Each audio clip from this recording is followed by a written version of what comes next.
golf is a very, very different game than most in that it's so individual. Even the team aspect of golf, you've got such an individual factor because, you know, when you're out there playing, you're the only one there. I mean, your coaches are there, but it's really just you and your mind. And I think a lot of people who don't play golf at a high level underestimate just how much of a mental battle it is, especially when, you know, every single one of us that plays it is such a perfectionist. One of the toughest things about life, I think, growing up as a kid that I learned is that you have to be patient, and I think I learned that from golf. You know, golf's not a game where you just go onto the range one day with the mindset of, hey, I'm gonna fix my golf swing and expect it to be better by the end of the day. It's definitely something that takes like day in, day out, thousands of balls, working week after week after week, month after month. You know, and getting to that level of commitment and, you know, trusting the process, trusting the results. So I think definitely golf has taught me patience and to trust in the work that I'm putting in because it's not something that just comes overnight. So I'm from Battle Creek, Michigan. I moved to South Africa when I was 2 years old. My little brother was born there. I have an older brother, 5 years older than me, Fillmore. We got a house right on a golf course and everything. So after my dad would get home from work, he'd go out with my older brother and myself. My older brother would play every now and then. We'd get to the greens, and I had one wedge and a putter, and I'd putt and chip. You know, he didn't have a really good swing at the age of 5, but he knew how to get the ball in the hole. And just his desire to kind of do what I was doing, do what his older brother was doing, and he just always had a knack. The one thing that I noticed early on was around the greens, he was pretty amazing, particularly on the putting greens. He always wanted to play different putting games, and he had a knack of making a lot of long putts, so kind of had the bug. When, you know, we came back from South Africa, I started playing competitive golf then, and yeah, just fell in love with it. Haven't, you know, stopped loving competing since. When I was 14 years old, I became, at the time, the 5th youngest person to qualify for the U.S. Amateur, and I did that here at Forest Acres West, so it was a pretty cool experience. I'll start at the end of the second round because that's kind of where it got going. Came in and parred my last hole to shoot 2 under par, and that was good enough to get me into a 3-way playoff for 2 spots to get into the AM. So we get to number 10, and it was playing like 222 or 223, I think. So I took a really open stance and just a really big cut swing, and I hit it to like 7 feet, and then both of them hit it into the bunker.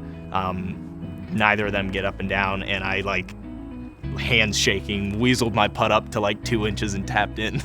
Would have been nice if I made the birdie, but yeah, and then I made it, and I was like, sweet, I qualified, and like, it was weird. I mean, the look on my dad's face, my brother's face, they were just like so excited and just like so awestruck by the moment.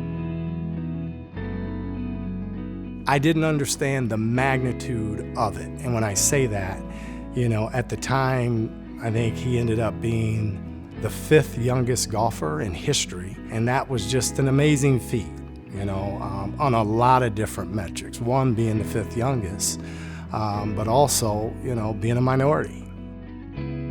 Just having your name right there as the 5th youngest, I thought that was amazing, you know, to a sport that at one point in time was pretty closed off. So I think that was a moment that, you know, we felt, hey, you know, he really, really made strides in the right direction.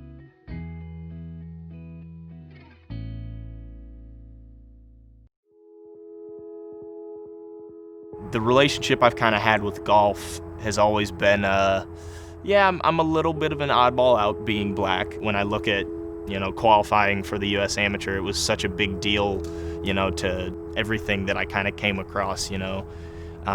That I was younger than Tiger when he qualified for the USAM. And I was like, oh, I mean, yeah, no, that's cool. But at the time, I was also like the 5th youngest in history, you know. And it wasn't like they were only looking at the fact that I was younger than Tiger, but, you know, that always seemed to come up, and it was always something that was identified. Golf is definitely an interesting sport demographics-wise. Definitely not something you see very often. You know, you look at NCAA Division I athletics, golf specifically, you've got like less than 2% of the population of players are, you know, African American in descent. Take our team, for example. You know, we're incredibly lucky to have, you know, 2 African Americans on our team, and myself and Troy Taylor, and you know, that is completely unprecedented in Division I golf. You see that nowhere else on any D1 teams, and that really just speaks to the access that, you know, we have to certain sports like this, certain, you know, high value sports. You know, it definitely kind of leads to and has led to in my life experiences, you know, a little bit of outward look, whether that is, you know, when I was a junior, you know, going places with my dad especially. I mean, I look different. My dad definitely looks different. He's black, and, you know, just going to those places and getting looks from people, especially at a young age, it's like, why am I getting looked at differently, you know? And it definitely impacts you, and it's something that you notice, and I didn't realize why at the time, especially being young and stuff, but those don't really, I wouldn't say stick out as much. I would probably have to say the biggest moment is one I actually shared with Troy, and it was his freshman year, so it would have been my junior year, and it was his first collegiate tournament ever. And it was interesting because I was more of a, I definitely played a part in it, like being there, because it was me and him, the two black kids. But we were walking from the putting green to the first tee box, and there was these 2 people we passed. Troy was kind of on my left side, and I just heard as we were walking past these people say under their breath, "Hey, look at those 2 over there," and it was just like, really, you know, because to that extent, you don't see that all the time, and I had never experienced anything like that, and you know, it killed me because it's like Troy's first tournament. You know, and it was just like really, really sad having that be the first experience he has of, you know, like college golf. But it's just like, it's just something that I look back that really stands out. I know truly that it doesn't really matter, you know, if I'm black. What matters is what score I shoot at the end of the day. But for a lot of people and for a lot of, you know, experiences in my life, it has mattered a lot. And I want it to matter in the sense that it's something I'm extremely proud of being. You know, I'm extremely proud of my heritage, extremely proud of, you know, my family, both sides, all sides, and it's something I take with me every time I go onto the golf course. But, you know, every time I've gone through any of those experiences, I've come out the other side of them going, do you still love the game? And I've always answered yes, so that's, you know, it's just how I knew that this is what I wanted to do.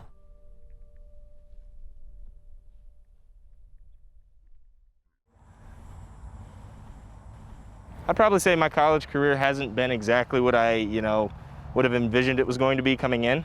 Freshman year, after I kind of came back from my injury, just, you know, started to run into a few chipping problems, and it just kind of kept developing into more and more problems. And as I kept working at it, I think I got it in my head that I just wasn't good at, you know, chipping. I think, especially over the course of this summer, we had this extended period of us being able to be home. I've been able to make a lot of progress on my short game, and it was nothing more than just hours and hours of work. I wish I could say there was a secret that I came across, you know, but it was hours and hours of work and just genuine trust in my ability to, you know, hit the shots that needed to be hit when I would come across them. Being able to get through that, I think it's taught me a lot about golf, and it's taught me that, you know, there's nothing you cannot change if you genuinely put your mind to it and genuinely trust the process. And I think I've come out much, much better because of it. You know, I'm actually really looking forward to finishing out school, both to be done with school and to get my degree in applied engineering sciences with my new minor in computer science. I'm very happy to say that I was fortunate enough to come into a major that I actually genuinely have an interest in, and I'm very much looking forward to seeing what that may hold in the future. But first and foremost, more excited. I guess I'm a little bit more excited to say that I'm going to be pursuing professional golf after I graduate. It's been a goal of mine since I first started playing, without even realizing it way back then.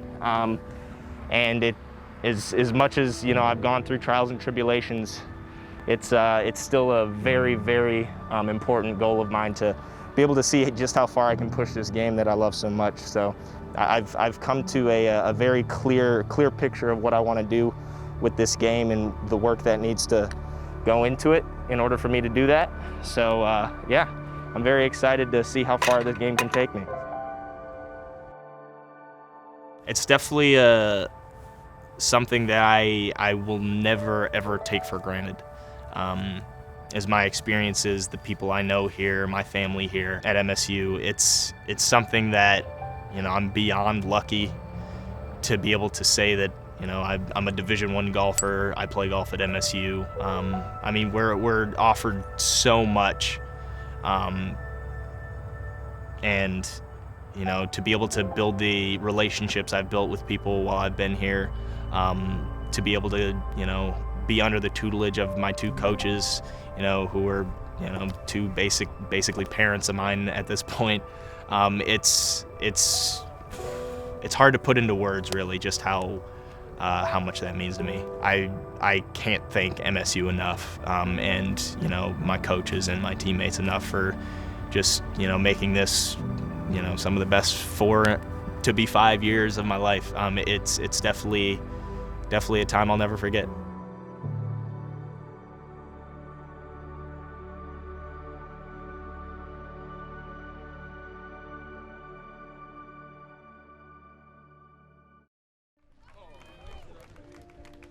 Well, I describe myself as kind of an easygoing guy.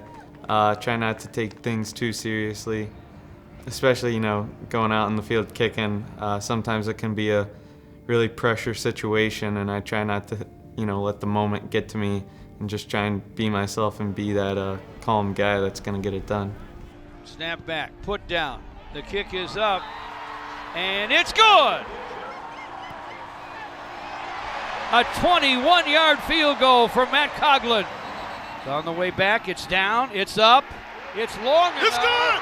And it's good! Matt Coghlin, the hero, swarmed by his teammates. A 34-yard field goal.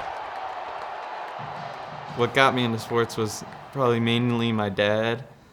My dad loves sports as well, and I tried to play as many as I could. I was playing basketball, soccer, football, baseball. My dad pushing us, and my brother, being 2 years older than me, always beating me, so I was working to get better. God just gave him a big leg, and he was knocking the walls down at 4 years old, and I thought he always had a chance to be a football kicker, and we goofed around kicking footballs. I always thought, if given the opportunity and given good training, that he had it in him. Back in second grade football, I remember was playing running back and middle linebacker, hitting for some reason, thought it was weird, and running. They let me run the ball back then. But then just having the decision to, wean out the sports kind of, and unfortunately football got the cut, but made it back later in my life.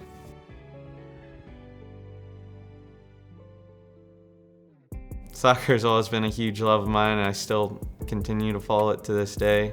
My dad played it when he was growing up, so there was always like a family love, so we always played it, together in the backyard, practicing. Just watching soccer growing up, I was huge into the England team, the Europe teams. It was a big part of our lives, and it formed our social circle a lot too for us and the boys. So great memories looking back on soccer, and it was a very fun part of our lives.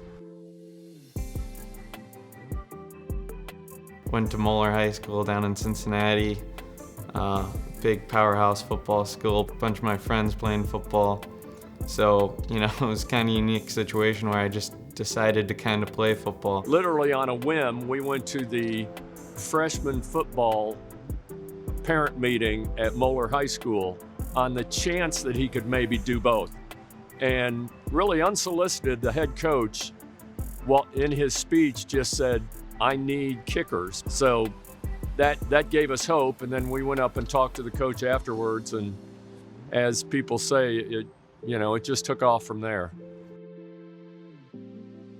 That first year I played freshman and JV on the football team, so that was kind of crazy, but going into my second year, missing a lot of workouts for soccer, and I think soccer was still my love at that point. But I remember sophomore year, I played on the varsity team, luckily enough, and we went 14-1 and won the state championship. And I think after that, I was driven by football for the love of football, and just wanted to keep doing that.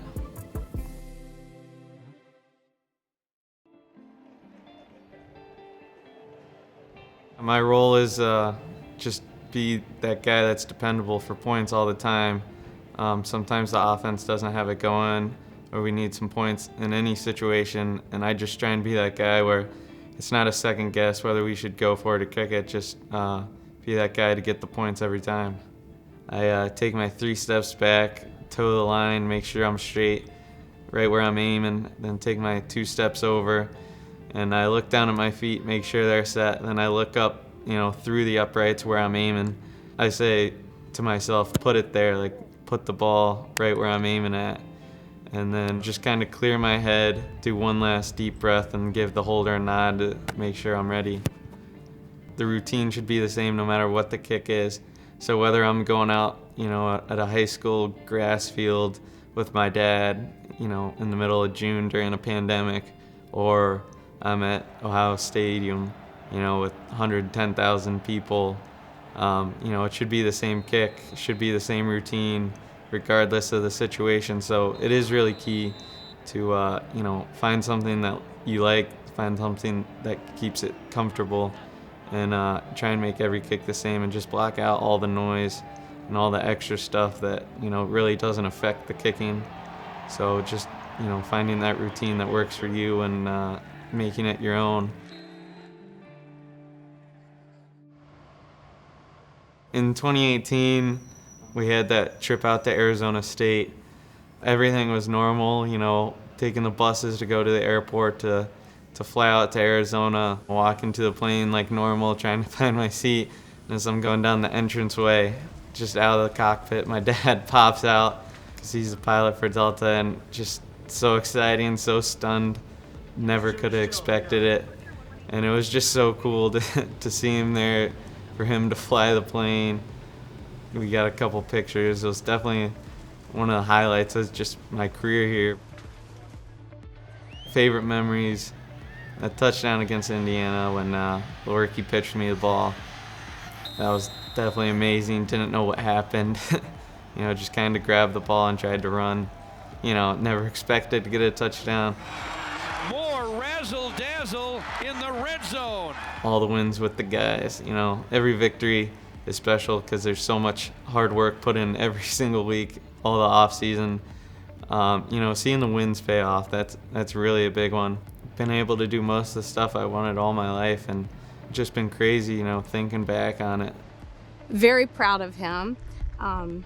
He's been very blessed to have both the athletic talent and the temperament to kick at this level. Growing up, just loving sports, just wanted to play, as many sports as I can. And then going into high school, kind of finding out what sports were best for me, what opportunities I had.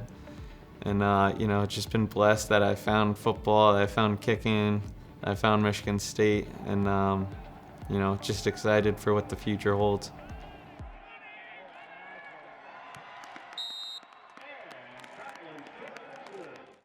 Rocky Lombardi has picked up the first down, and that was 4th and ball game. The Spartans win the ball game.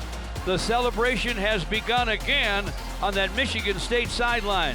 These kids who worked so hard this week and came in here with a winner's mindset, played like winners all afternoon long.